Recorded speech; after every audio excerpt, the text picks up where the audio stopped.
Hi అండి, నమస్తే. Welcome back to Nazareni Foods. నేను మీ నజరేని. ఈరోజు వీడియోలో నేను చూపించబోయే రెసిపీ ఎంతో సింపుల్గా టేస్టీగా బాదం పాలు చూపించబోతున్నాను. బయట దొరికే బాదం పాలను ఇంట్లోనే ఈజీగా ఎంతో రుచిగా తయారు చేసుకోవచ్చు. పిల్లలు పెద్దలు అందరూ కూడా ఎంతో ఇష్టంగా తాగుతారండి.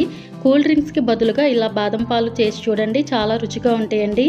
అంతేకాదండి, ఈ మండే వేసవిలో చల్లగా టేస్టీగా హెల్తీగా ఏదైనా తాగాలి అనిపించినప్పుడు ఇలా బాదం పాలు ట్రై చేసి చూడండి. మరి ఆలస్యం చేయకుండా రెసిపీని స్టార్ట్ చేద్దాం. ముందుగా పావు కప్పు బాదం పప్పులు తీసుకుని బౌల్లోకి వేసుకోవాలి.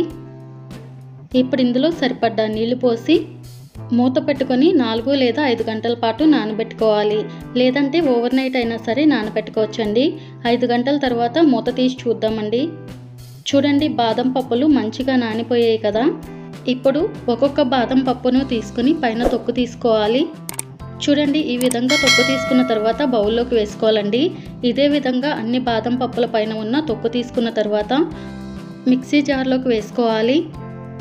బాదం పప్పులు వేసుకున్న తర్వాత పావు కప్పు కాచి చల్లార్చిన పాలు పోసి మూత పెట్టుకుని మెత్తని పేస్ట్లా గ్రైండ్ చేసుకోవాలి. చూడండి, మూత తీసి చూద్దామండి. ఇలా మెత్తని పేస్ట్లా గ్రైండ్ చేసుకున్న బాదం పప్పు పేస్ట్ని పక్కన పెట్టుకుందాము.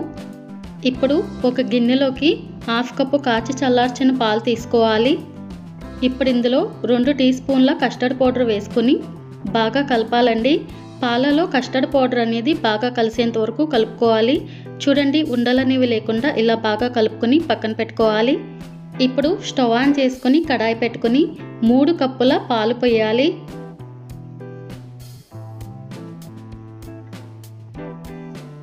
పాలు పోసిన తర్వాత ఒక పొంగు వచ్చేంత వరకు కూడా పాలను కాగనివ్వాలండి.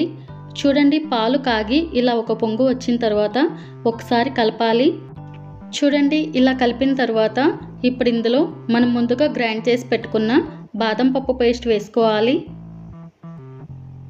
బాదం పప్పు పేస్ట్ వేసుకున్న తర్వాత బాగా కలపాలండి.